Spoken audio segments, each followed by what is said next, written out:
Ciao a tutti! Today we're going to teach you how to make fresh chicken stock. This is Nonna's Italian Kitchen with Roz Carreri. So let's gather our ingredients. You need chicken, a beef roast, soup bones, carrots, celery, onion, and parsley, and all of this is on the blog. So fill a tall pot 3/4 full of water. You don't need to go all the way because you're going to be adding a lot of ingredients such as this huge chicken. Add the whole thing. You don't need to cut it up because it falls apart while it boils. Look at that beautiful big chicken.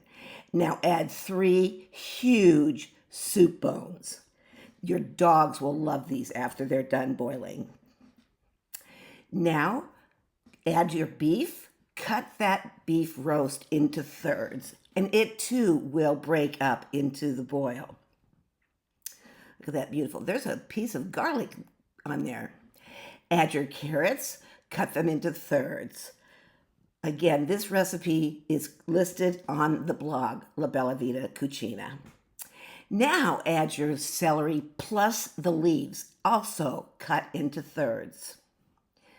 Then you're going to add 2 really large onions. Cut those into quarters. It's filling up.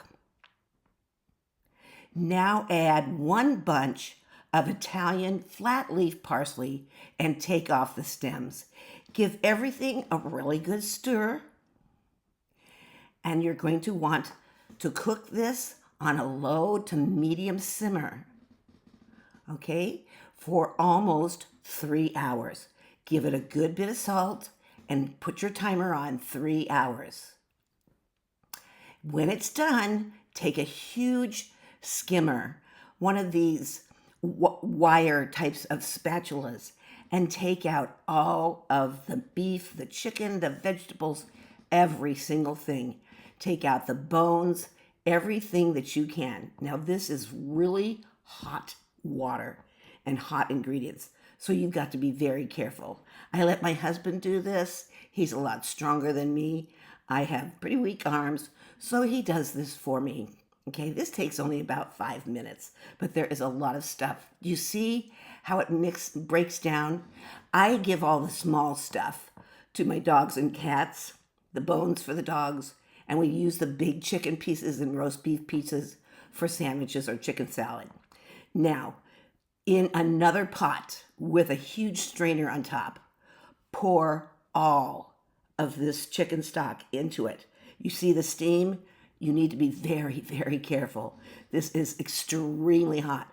And you see how the strainer is capturing all of the gunk. We call it gunk. I don't have another word for it. Okay?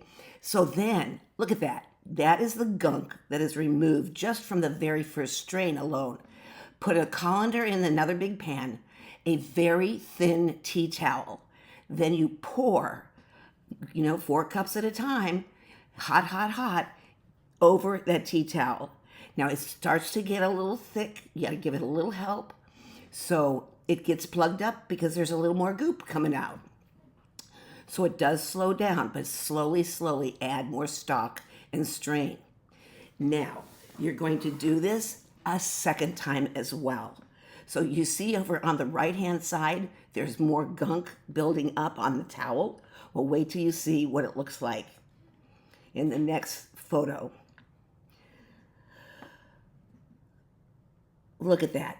That is from the this is from the second strain, actually. You first strained it on the floor. Now you're straining it again through the towels. Now you're getting ready for another strain.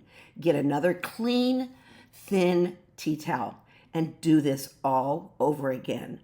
Pour it through that thin tea towel. You don't pour it through the colander because the holes are too big.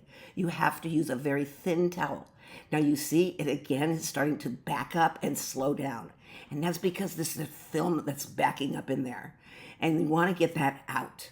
Okay, so just swirl it around and it will go through wherever there's not a lot of filmy gunk. You want this out of your soup. Now you're going to do this again for a 3rd time. If you watch other YouTube videos, you'll see that no one else does this. And that's why their soup is cloudy.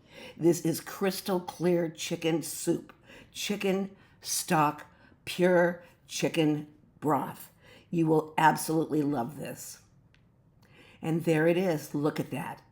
Pure, clear chicken stock or broth. There is no preservative. Not one preservative is in this.